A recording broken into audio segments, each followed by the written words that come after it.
Yukon is a dangerous place. You never know what's coming. Well, Harrison Ford, for me, I can tell you, first of all, that it's very special to be here today because you are one of my favorite actors ever. I've been working with cinema as a journalist for 20 years and I've never had this opportunity before. You're very sweet, thank you. So let's talk about the Call of the Wild. Please. The movie is so cute, so full of love. I love that. But the CGI process, it's so impressive. And because Buck is a CGI animal, and I think it's an evolution not having animals on set. But at the same time, I was wondering, what was it like working with an actor pretending to be a dog? I found it effortless. I mean, the job of an actor is to pretend, to make believe. So your imagination is always important. But I had a very good replacement for Buck when we were shooting, an actor who's also a gymnast and a Cirque du Soleil performer. So he can replicate the movements of an animal to help plot where the dog would be. Because you had to hug and everything. We became very close. Yeah. Yes. It was a little weird to start with, but then Really?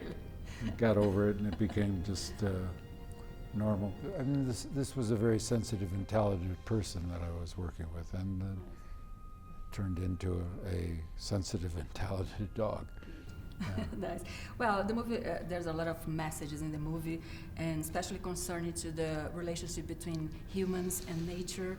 And I think it's very important to talk about it nowadays, especially when the environment, the nature, is asking for help. Mm-hmm. So I'd love to know your opinion about having a movie. Well, it's about an animal seeking its destiny. It's seeking its essence.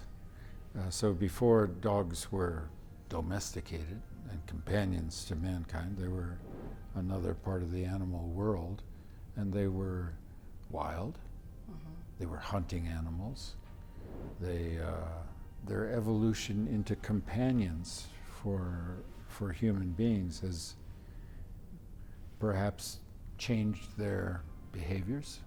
But in this story, which takes place 100 years ago in the very rough conditions of the gold rush in the Yukon, dogs were not particularly well treated or worked very hard, and some people were insensitive to them.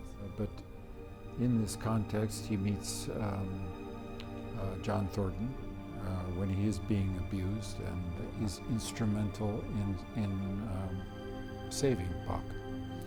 But at the same time, there's a John Thornton story, which is about John Thornton, who came to the Yukon not to seek gold, but to hide, really, from disappointments in his life, tragedies in his life.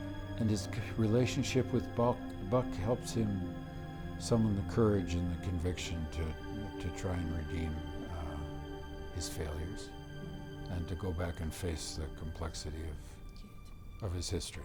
How do you feel about an adventure beyond all maps? Well, you have the opportunity now to play Indiana Jones again, but I think there's a lot of kids that don't even know the franchise, don't even know the character. Could you invite them to watch the movies, to know the history of Indiana Jones? Because it's coming, the new one's coming.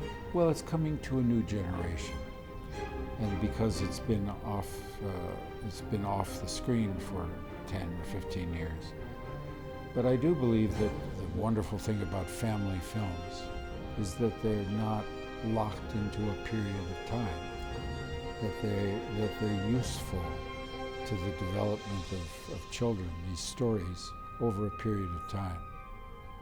And they're good opportunities for families to talk about important things.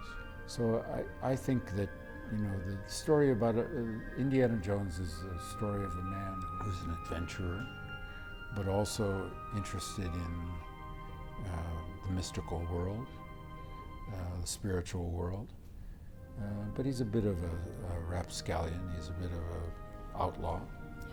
Yeah. And but you go interesting places and meet interesting people, and it's, you know, Indiana Jones, I think, is more about the movies than it is about archaeology.